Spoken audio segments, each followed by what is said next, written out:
Just when Leeds United thought they were done with Andrea Radrizzani's mess, he has swarmed back in on Twitter. For context, Radrizzani was Leeds United's previous owner who sold to 49ers Enterprises, and Angus Kinnear has just done an interview with the Square Ball. Angus Kinnear is the club CEO, was the club CEO back then, and has basically discussed everything that's happened at the club in the time since and why Leeds got relegated. Now, before I properly delve into Radrizzani's Twitter losing his mind again, I'm firstly going to look at whether his years were good or not. And there's an argument for yes. Leeds are undoubtedly in a stronger position than they were when they started having Andrea Radrizzani.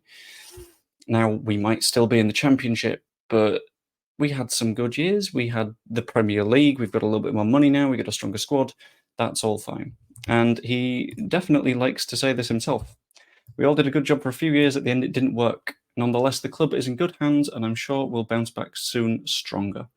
In a few years, it will be remembered as a phase to consolidate the club and make it bigger. So clearly, he thinks quite highly of his time as the custodian of the club, including saying, "We did wonders for a few years and back to the PL after 16. Not too bad, actually."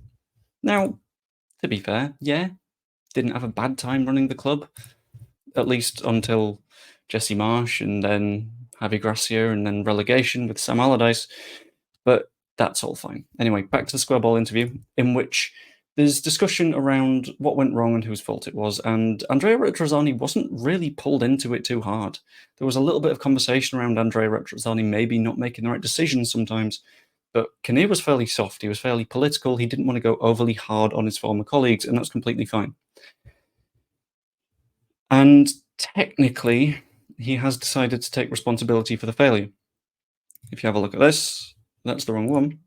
This. Mine too, first to be responsible for a failure. However, if you look at an earlier tweet, very clearly not.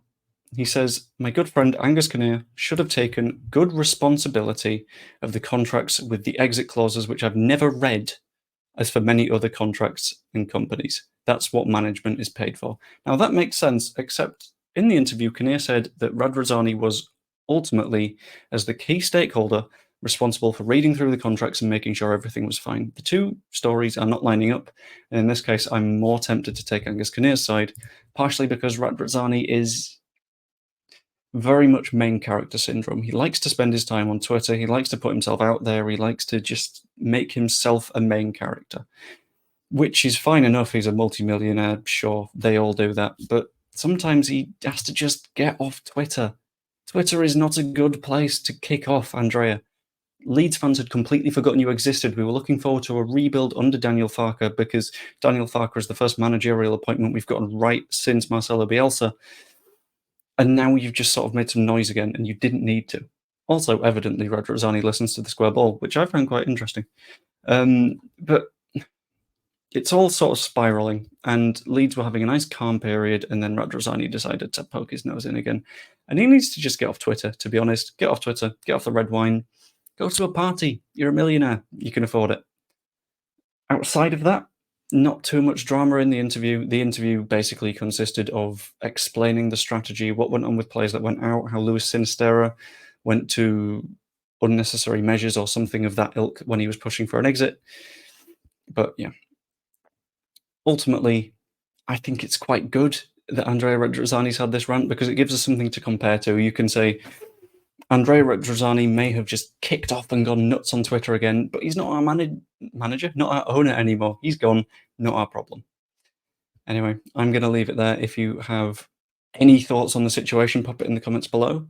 Drop a like on the video if you enjoyed. It's hugely appreciated, and subscribe. I will see you later.